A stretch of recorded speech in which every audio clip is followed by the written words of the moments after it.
Hai, Assalamualaikum. Okey, seperti yang dijanjikan dalam video sebelum ni, so video kali ni saya akan explain tentang sampling distribution for single mean. Okey. So, first kali central limit theorem. For any distribution with mean mu and standard deviation sigma, the distribution of sample mean converges to a normal distribution with mean mu and standard deviation sigma over square root n as n goes to infinity. Okay, ini yang saya kata, bila n kita besar, okay, n kita besar, sample size kita besar, okay, dan banyak, okay, dan kita boleh kata yang sample mean kita tu adalah normal distribution. Okay, ini yang maksudnya lah. Okay, so distribution of sample mean can be written as x bar having normal distribution with parameter mu x bar variant x bar. Dan juga kita boleh tulis, kita tahu mu x bar sama dengan mu kan, dalam video sebelum ni lah. Variant x bar sama juga dengan variance over n. So dia yang ni dengan atas dengan bawah ni sama saja. Okay, x bar having normal distribution with parameter mu and variance over n. Okay, ni untuk mu x bar, ini adalah mu population. Tapi kita tahu mu x bar ni sama juga dengan mu population. Variant x bar sama juga dengan variance over n. Okay, kena ingat tengok balik video sebelum ni yang kita come up with the formula tu. Alright. It's important to remember two things when you use the central limit theorem. Okay, apa dua perkara penting yang kita perlu ingat adalah, when the original variable is normally distributed, the distribution of sample mean will be normally distributed for any sample size n. Okay, maksudnya bila kita punya x kita adalah original variable, x kita adalah normal, then distribution untuk sample mean kita x bar tu yang kita ambil daripada population x tadi tu pun akan jadi normal untuk any sample size n. Okay, itu yang pertama. Okay, kiranya macam ni lah, kalau population kita normal, then sample kita pun akan jadi normal lah. Okay, yang kedua, when the distribution of the original variable might not be normal. Okay, ini kalau case original variable kita x kita ni bukan normal. Okay, so a sample size of 30 or more is needed to use a normal distribution to approximate the distribution of the sample mean. Maksudnya, kalau original variable kita tu tak normal, kita boleh tengok dia punya sample size cukup memadai kalau sample size kita lebih besar daripada 30 or more. So kalau sample size kita n kita ni lebih besar atau sama dengan 30, dan kita boleh kata dia adalah approximation to normal, almost to normal. Okay, itu central limit theorem lah. Okay, tengok example 4.3. The average time spent for watching television by the children between the age of 2 and 5 is 25 hours of television per week. Okay, dia kata average time purata masa kanak-kanak umur 2 dan 5 tahun ni tengok TV adalah 25 jam seminggu. Assume the time spent for watching television is normally distributed. Okay, dia kata dah time spent for watching television adalah normal. Okay, so x kita adalah normal. Right? X kita adalah time spent. Ini adalah x kita ya. Ini adalah x. Okay, time spent for watching television ni adalah x. So dia kata x kita adalah normal. Kemudian dia bagi tahu standard deviation dia adalah 3 jam. Tadi bagi tahu average kan, 25, ini adalah 3 jam. If 20 children between the age of 2 and 5 are randomly selected, Okay, tengok ayat ni Dia kata 20 children between age 2 dengan 5 ni randomly selected. So, automatically 20 ni adalah sample size. So, N kita adalah 20. So, bila sample size, maksudnya ayat ni adalah cerita pasal sample. Betul? Okay. Find the probability that the mean of the number of hours they watch television will be greater than 26.3. Okay.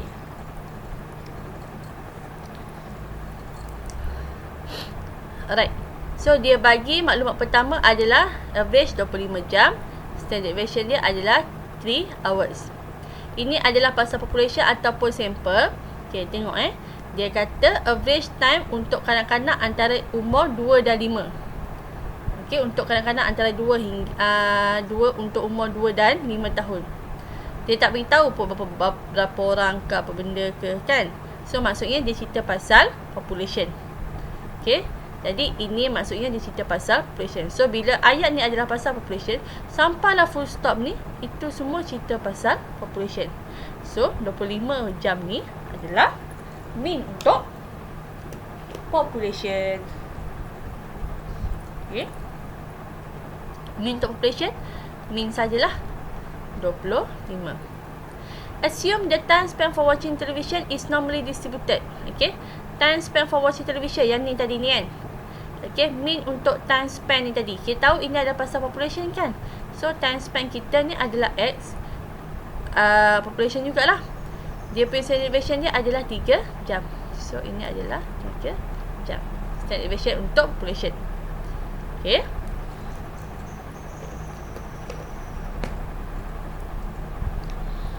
Kemudian dia bagi ni cerita pasal sample 20 children. Dia dah bagi tahu dah sample dia berapa banyak, 20 orang.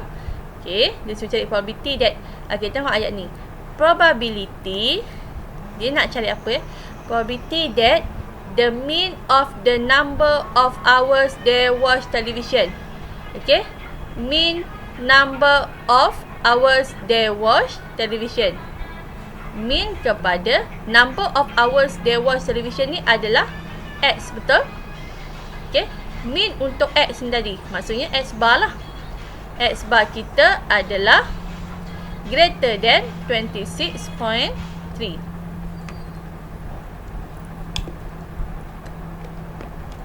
Okay.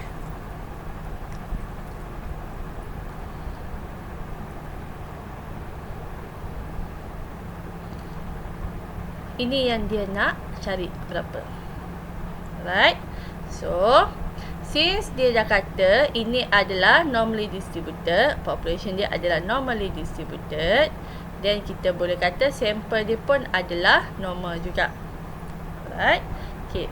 So, X bar kita adalah mean number of hours they watch television having normal distribution with parameter. Okay, kita tahu mean untuk X bar sama juga dengan mean population kan. So 25. Dan juga variance untuk X bar sama juga dengan variance untuk population bahagi dengan N. N kita 20. Ni tengok balik yang tadi ni lah. Yang ni tadi ni. Okay, tengok yang ni. Okay.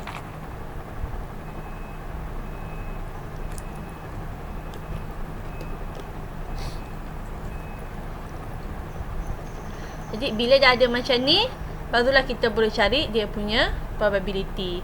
Nak cari probability sama je macam awak cari yang normal biasa tu. Cuma beza dia cuma guna X bar saja. Okay. So nak guna normal ni, since kita punya table adalah table standard normal, so kita kena tukarkan X bar ni kepada Z. Formula dia samalah. Kalau sebelum ni X nak tukar kepada Z kan, formula dia X tolak mu over sigma. So sekarang ni X bar nak tukar kepada Z. Okay. So formula dia pun sama juga. X bar tolak mu kepada X bar over sigma X bar.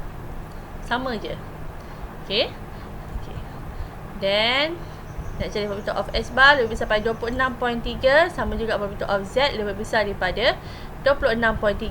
X bar ni tolak dengan mu 25, bahagi dengan dia nak standard deviation kan. So square root 3 square over 20. Okay. So berbalik pada tadi tu, kita kena transformkan dia jadi pada Z semula. Okay, bila transform jadi Z, barulah kita boleh guna table normal. So bila kita guna Z saja, bila tukar pada Z je, automatically awak akan refer table normal. Okay. Then X bar kita adalah 26.3 tolak 25 min bahagi dengan standard deviation untuk standard deviation. So standard deviation adalah square root 3 kuasa 2 over 20. Dan awak akan dapat probability of Z lebih besar pada 1.94. Dan macam biasa, buat dia punya graf normal. Okay, let's see 1.94 dekat sini. Okay, dia greater than kan. Dan terus direct daripada table, tengok yang 1.94. Okay.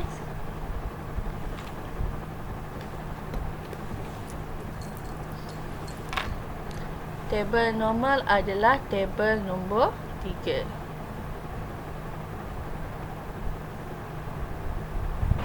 Okay, ni table normal.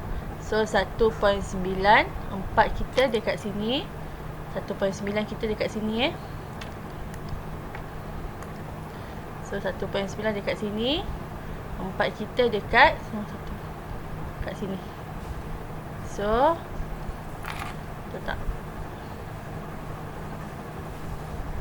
Okay, betul. So 0.0262. Okay, so ini je lah jawapan dia. Alright. Okay, tengok pada example 4.4.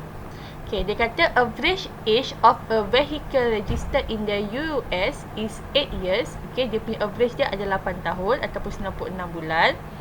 Okay, assume standard deviation is 16 month. Okay, dia kata assume standard deviation dia adalah 16 bulan. So, if a random sample, okay, dia kata age of vehicle, okay, registered in US. Dia tak cakap berapa banyak kan. So, maksud itu adalah population lah. Maksudnya semua vehicle registered under US. Okay, so dia punya 8 tahun atau 96 bulan ni adalah mean. Dia punya standard deviation dia adalah 16 month. Ini pun disambung ayat tadi. So, ini pun cerita pasal population juga. If a random sample of 36 vehicle is selected, okay, random sample of 36, maksudnya N kita adalah 36. Find the probability that the mean of their age, okay, dia suruh cari probability mean of age is between 90 and 100. Okay, age kita adalah X. Okay, age kita ni adalah X. So, mean untuk X ni adalah X bar lah. Okay, is between 19 and 100 month. Ini saya. Okay. So 90 X bar 100. Okay, ni nak cari yang ini berapa.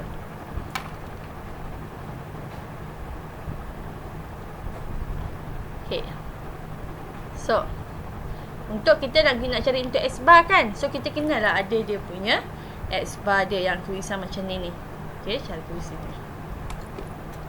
So, kita nak cari probability untuk X bar. So, kita kena ada mean X bar dan juga standard deviation untuk X bar. Then, X bar sama juga dengan X bar opposite back to normal. Okay. Kalau tengok, dia tak beritahu pun age ni adalah normal ataupun tidak. Macam yang atas tadi, dia bagi tahu assume time span ni adalah normally distributed.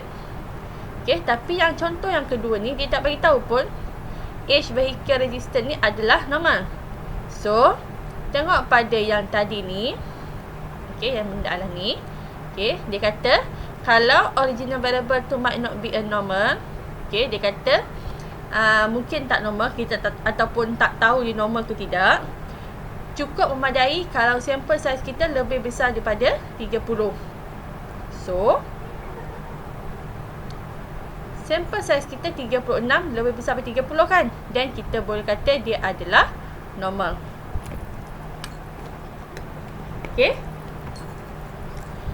Okay. X bar having normal distribution with parameter mean kita. Okay, kita tahu mean X bar sama juga dengan mean. Variance untuk X bar sama juga dengan variance over N. Okay. Mean kita 96. Variance X bar adalah variance over N. 16 kuasa 2.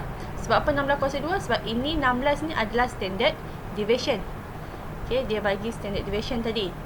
16 kuasa 2 bahagi dengan 36. Dan bila dah buat macam ni, barulah kita tengok soalan. Dia nak macam ni. Transformkan dia kepada Z.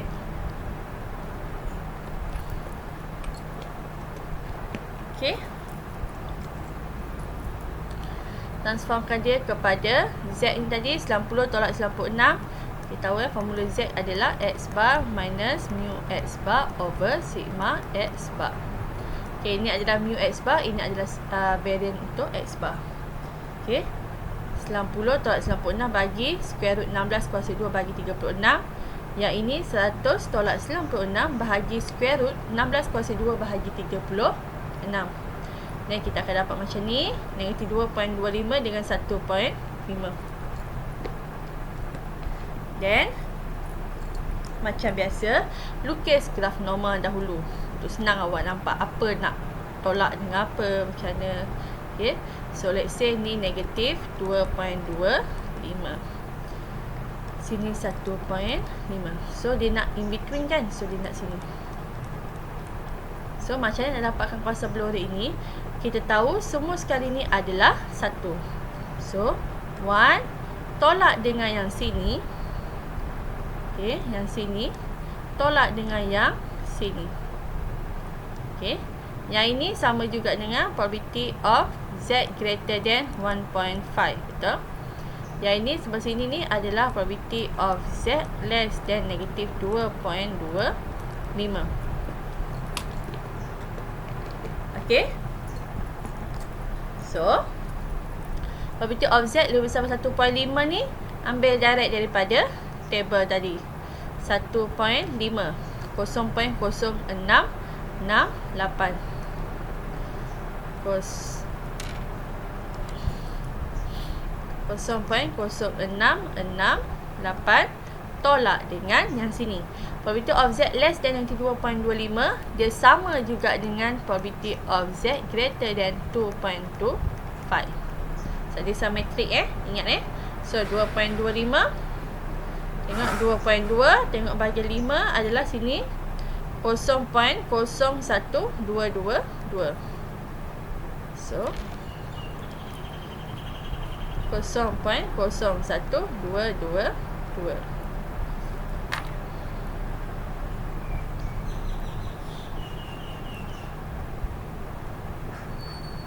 Okay, dan awak akan dapat 0.921.